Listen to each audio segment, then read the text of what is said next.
Welcome to After the Journey, where we talk about all things what to do after the twin flame journey. So either your twin flame came back, they didn't, or you're working on it, and you're sitting here going, all right, well, I had this spiritual awakening. What do I do now?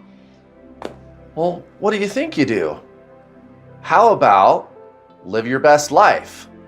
The thing is, most people approach spiritualism kind of the opposite way that you should. They start with live my best life and then I'll be spiritual. You got to do it the other way around. Spiritual causes you to live your best life, but what is spiritual? Well, I've made plenty of videos about that. It's not action. It's not doing of any kind. It's pure being. So if you're still unclear about what genuine spiritualism is, go check out my playlist called The True Spiritual Journey. You can also watch my Twin Flame Science playlist where I explain what this journey really is. It's simply a catalyst to trigger your spiritual awakening. So welcome to this video series called After the Journey. So today we're talking about, should I start a business? And the answer, well, I guess I can't really give you the answer, but how to get the answer may surprise you, or it may not surprise you. And I probably have some pretty good insight to give you about how to determine that answer because I'm a successful business owner. Let's first start about defining what a business owner is, because what most people think a business owner is owning a job. And that's fine, but what you're doing is you're working for yourself. Totally no problem. And there's a lot of people that really want to do that. They have a talent, a skill, ability, whatever, that they can make money off of, and they just love what they're doing.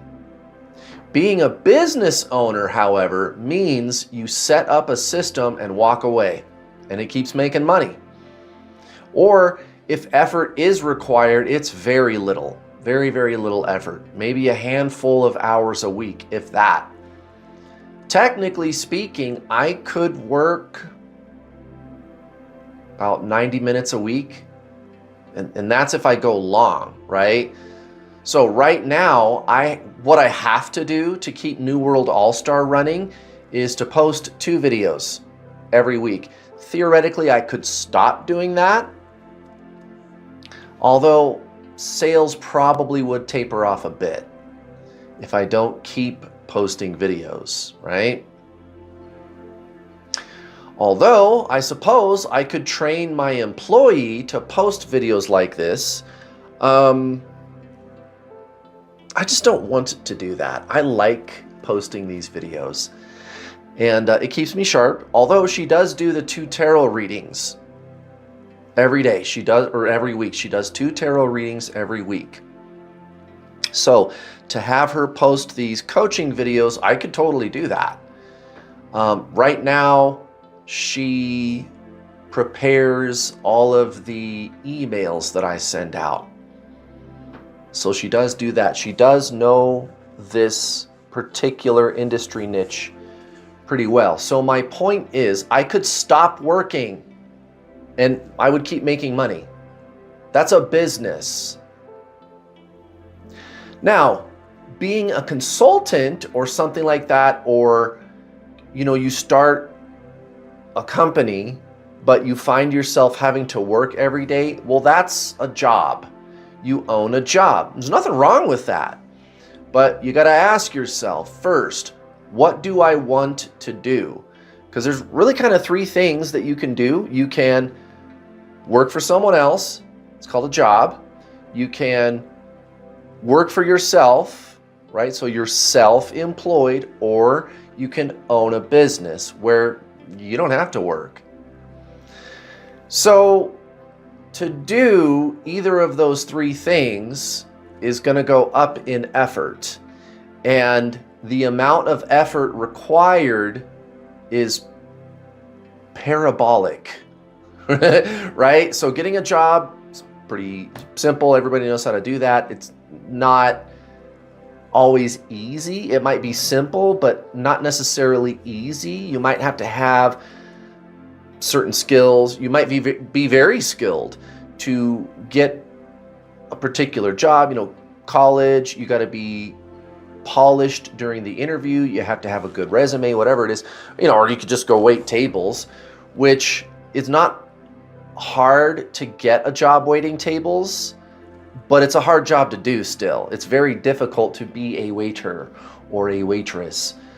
And any of you that have ever done that, you can vouch. But my point is, when it comes to working for somebody else, getting a job is pretty straightforward, right? And the payoff is immediate. So you already know how to go get a job. So you'll go get a job, right? And then you get a paycheck in a couple weeks and the money just keeps coming in and it's consistent and it's done. You don't have to keep figuring out how to get the money to start flowing, right? It's just a one and done thing. You get the job and the money flows and that's it. Work for yourself. So be a consultant, be self-employed, which is to own your job. You've got to create that job first and then keep working at it. So you've got to do the job and you've got to keep getting customers, clients to keep doing the job. So you've got kind of an extra task to do. You're always the one to ensure that money keeps showing up, clients keep showing up. So you've got extra legwork that you've got to do that. The longer you do it, you may build a name for yourself, so that gets easier too. But it's still kind of the same formula. I find customers and I keep working for the customers. I own the job. I am self-employed. Now, a business owner. It's not as easy as getting a job, because getting a job, again, it's a one and done thing and the money keeps coming. It's not as easy as owning a job or being self-employed, because you got to keep doing the work when you're self-employed. You don't have to grow the business to the point where you can hire people to do the work for you. You're just doing the work all the time. And there's extra work involved. So it is more work to be self-employed, although it can be very rewarding. You don't have a boss telling you what to do. Once you get things going, you generally make a lot more money than somebody who just has a job, an employee, right? So self-employed. So like I said, it's kind of like a hyperbolic curve. Getting a job, simple. Creating a job, a little harder. Starting a business, astronomically harder. That's where I was kind of going with this, is starting a business, getting it to the point where you can walk away and the money keeps coming in without you having to do anything. That's a lot harder. And part of what makes it hard is you might have to fail several times. So I've got my business, New World All-Star. I've got 3 employees. They are all W-2. I've never had, commissioned employees or anything like that. They've always been, like salary, or, they earn a wage. It's in America, you fill out a W-2 form.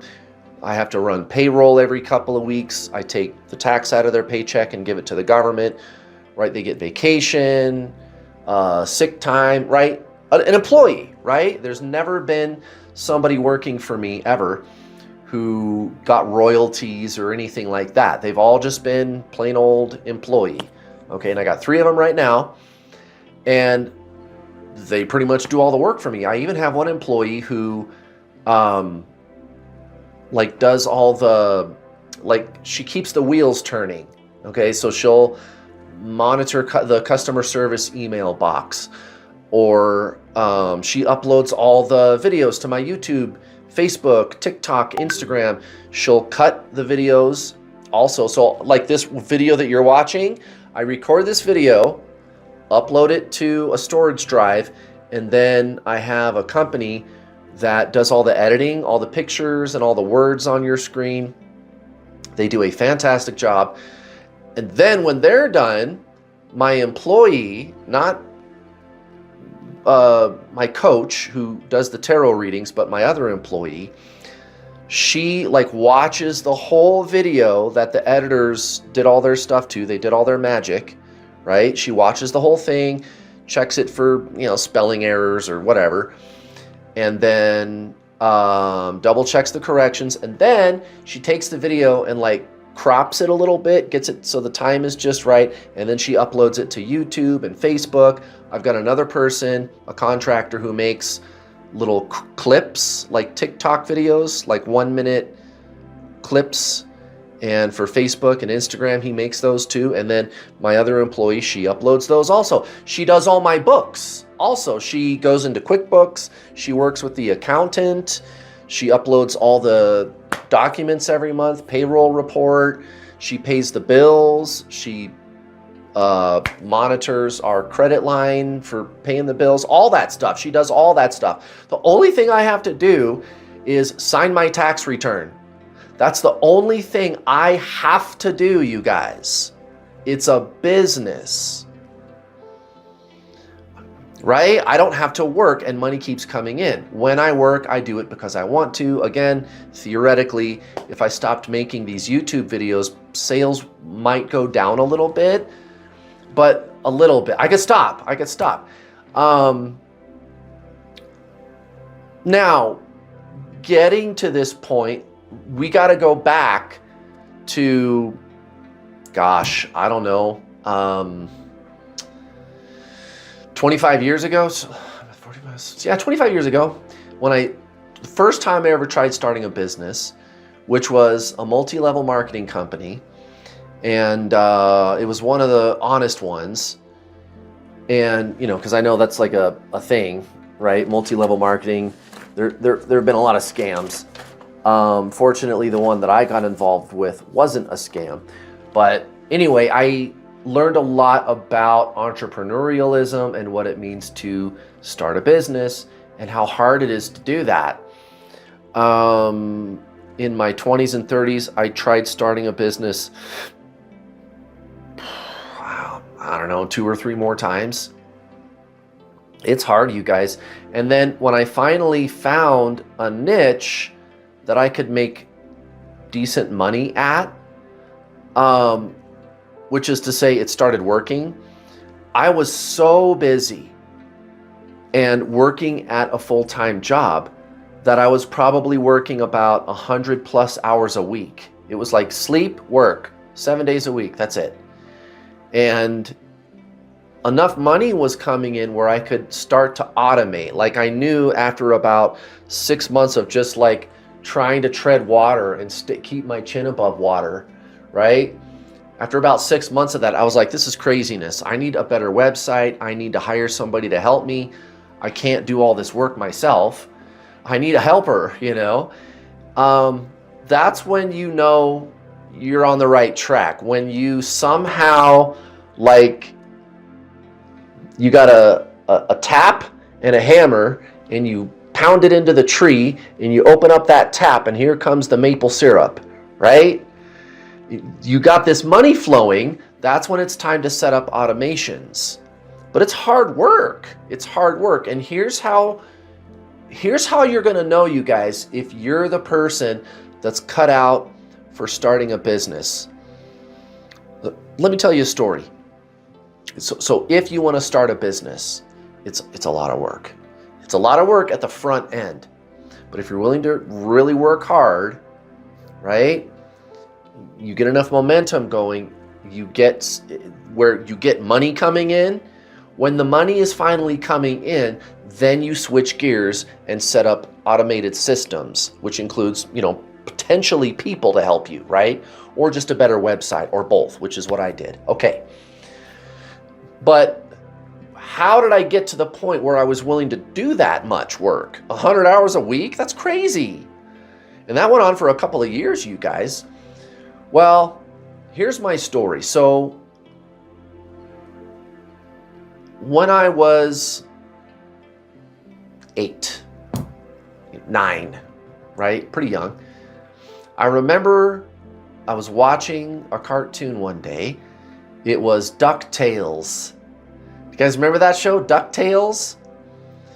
And Uncle Scrooge, who wasn't really very much of a Scrooge. I mean, I guess he was a cheapskate, but the show portrayed him as being like greedy, but he always was like giving stuff to people all the time. Well, anyway, maybe it was because he liked to take a swim in his giant warehouse of gold coins. I don't know. Anyway, Uncle Scrooge, he was a self-made millionaire, and he was trying to teach the entrepreneurial mindset to his nephews one day.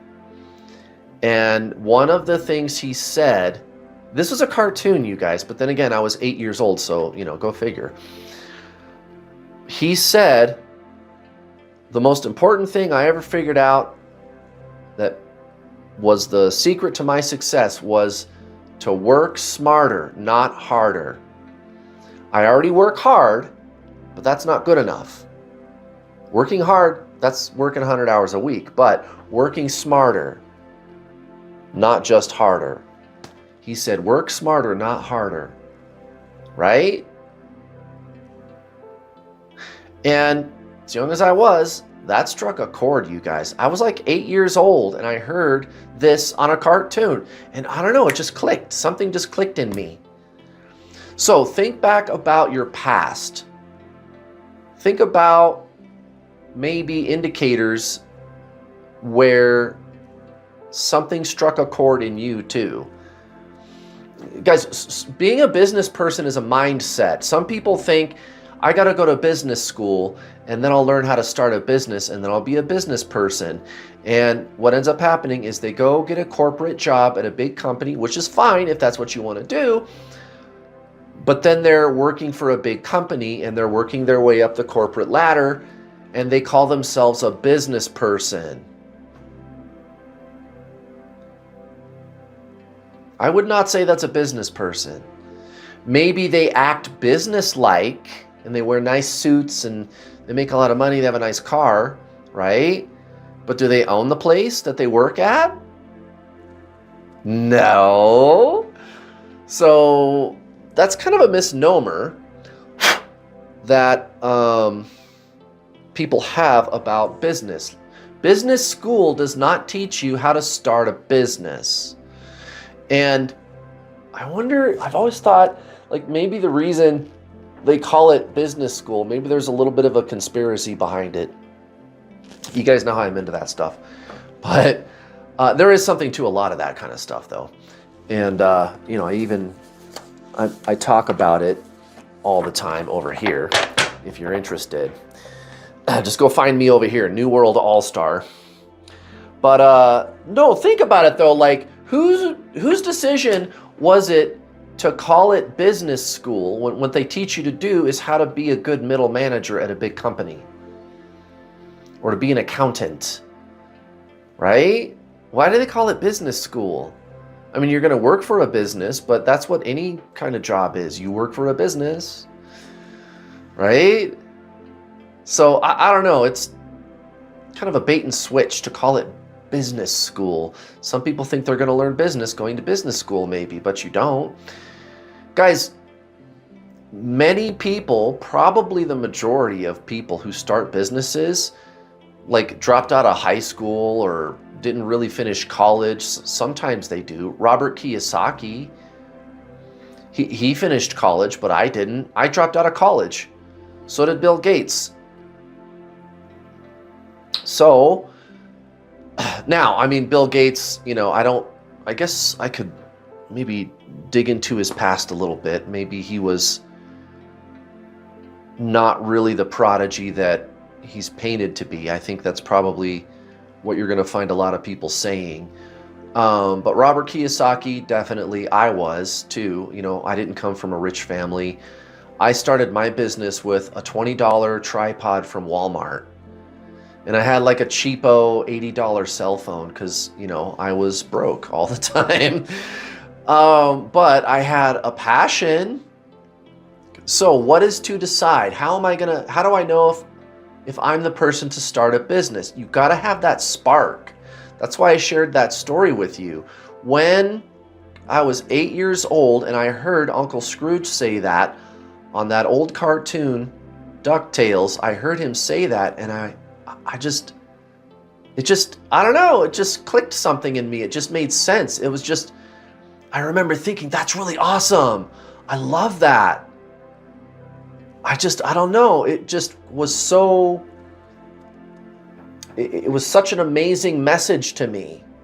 Work smarter, not harder. And when I was that young too, 8, 9, 10 years old, I would like go around the neighborhood and mow lawns for money. I would, during the winter, go around the neighborhood and shovel sidewalks and driveways for money.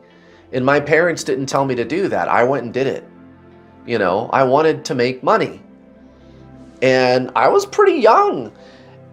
And to feel inspired by a message like that from a cartoon, pretty interesting. So it's almost like I was born this way, or I was wired for it, you know. If you are really sure you want to start a business, you're going to know it. By the time you're watching this video right now, if you've made it to this point in this video, you know you want to start a business. Now, some of you watching, you might want to escape the rat race still, and you're okay with being self-employed. I don't want to punch a clock. I don't want to work for somebody else. It would be nice if all of the labor, all of the effort that I put into life, if I reap all the rewards for that instead of I'm making somebody else rich. You might be thinking that way too. And so you might be okay with being a consultant or something like that, right?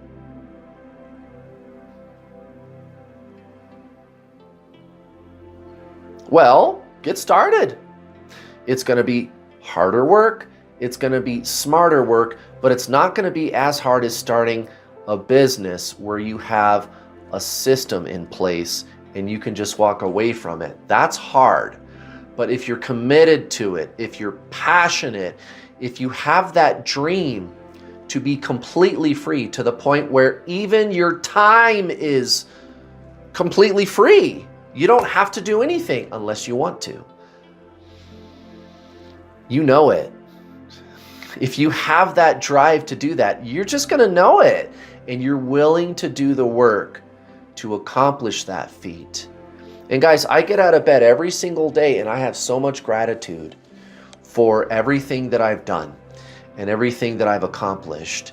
And I get to do whatever I want whenever I want.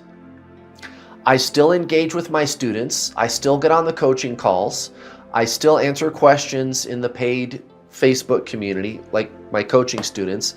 And I'm still going to roll out new coaching programs too. I've got another one that I'm working on called Escape the Rat Race, which when that gets rolled out, you're going to be the first to know on this video series.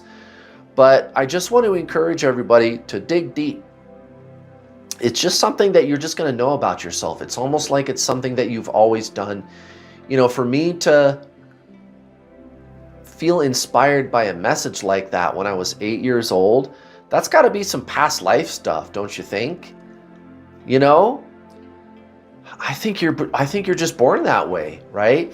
I also really don't like being told what to do. I do not like that. So that's another thing. But guys, if you're willing to just do whatever it takes to get all the way across that finish line, and you don't need anybody else to hold you accountable, you've got you and that's it, then by all means, you may very well be the kind of person who wants to start a business. Now, I'm going to give you some resources and some exercises that you can do. That's right, exercises that you can do to figure out, should I start a business? So watch this. Read this book. Start today. Even if you just want to be self-employed, you should read this book. Even if you just want to be an employee, you should read this book. Doesn't matter what you want to do. This book is going to open your eyes to the secrets of money, and the way the world really works, this will give you something to think about, my friends. Really amazing book. It'll change the way you think forever. Here's another good book, which, by the way, was an inspiration to Robert Kiyosaki also. This book here, The Richest Man in Babylon. Really great read, you guys. The way that we think about money is pretty off the mark in Western civilization. No matter what you're trying to do with your life, I think it's a good idea for you to get educated, to get financial intelligence, even if you're just going to invest and save money, or maybe work for money. You want to work for somebody else, but maybe own a rental property so that you can retire, you know, something like that, something small even. Just read those books, guys. Learning about financial intelligence, I highly recommend to everybody. They don't teach it in schools, you guys. They do not teach this stuff in schools at all. And this guy is a multi-millionaire. So really smart guy. You know, learning from your own mistakes, that's smart. Learning from somebody else's mistakes, that's genius. So check out those books. Start reading those today. Here's the exercise. Just start journaling. Write some things down. Ask yourself questions. What do I really want out of life? Number one. And just put just a 2 or 3 sentence answer. What do I really want out of life? Number two, how much freedom do I want? Right? How much free time do I really want? A lot of people, they don't mind working for money. That's fine. How much freedom do I really want? Number three, how hard am I willing to work to do it? How hard am I willing to work to do it? Ask yourself those 3 questions.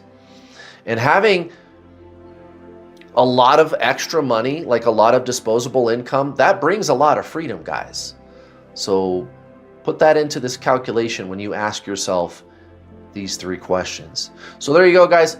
I hope you found this video helpful. Thank you for watching. See you next week.